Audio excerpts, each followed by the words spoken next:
Et nous accueillons donc notre invité Christophe Guardia.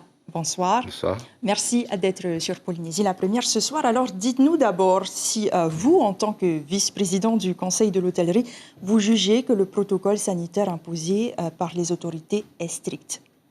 Alors, avant de répondre à cette question, je voulais quand même dire que cette ouverture partielle des frontières, elle ne s'est pas faite facilement. Ça a été le fruit de longs débats et de longues discussions entre le territoire et l'État français. Donc, il faut quand même qu'on se réjouisse de cette ouverture, même si elle est partielle.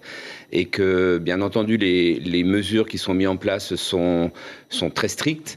Tant qu'elles ne vont pas s'assouplir, c'est vrai qu'on ne pourra pas redémarrer de manière significative et de manière importante. Donc, le redémarrage va se faire lentement, justement dû au fait de ces restrictions sanitaires qui sont compliquées.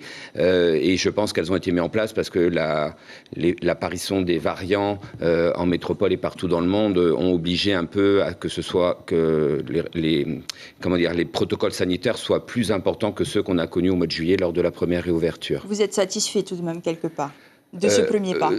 Bien sûr, on ne peut qu'être satisfait. Par contre, on sait très bien que la reprise va être pas rapide, ça va prendre du temps. On espère que les mesures vont s'assouplir dans les mois qui viennent parce que le fait que les familles ne puissent pas venir, c'est vraiment un frein très important pour les hôtels. Puisqu'on arrive en juillet et août, c'est la période des vacances scolaires, donc c'est la période où les gens voyagent en famille et le fait que des gens ne puissent pas venir avec leurs enfants, ça fait que finalement ils ne viennent pas. Nous l'avons entendu dans le reportage, les premières réservations des touristes américains, c'est pour juin, juillet. Est-ce que ça paraît lent pour vous? Alors, ça dépend des hôtels, mais ce qu'on a vu à l'annonce de la réouverture des frontières et des mesures qui sont mises en place de protection sanitaire, c'est d'abord, on a subi tous des vagues d'annulation très importantes, que ce soit bien sûr du marché français, bien sûr du marché européen, mais aussi du marché américain, parce que les contraintes pouvaient être importantes et les gens se sont rendus compte qu'ils ne pouvaient pas y répondre, donc ont annulé leur voyage.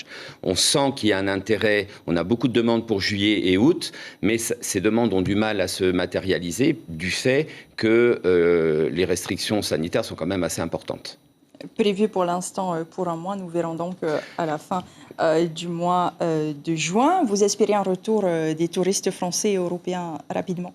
Le plus vite possible, bien entendu. Tout dépendra de la situation sanitaire en France. Mais il est clair que si on veut un redémarrage complet de notre destination, il faudra que tous nos marchés porteurs, dont les États-Unis, c'est un marché important pour nous, mais la France et l'Europe en est un autre très important.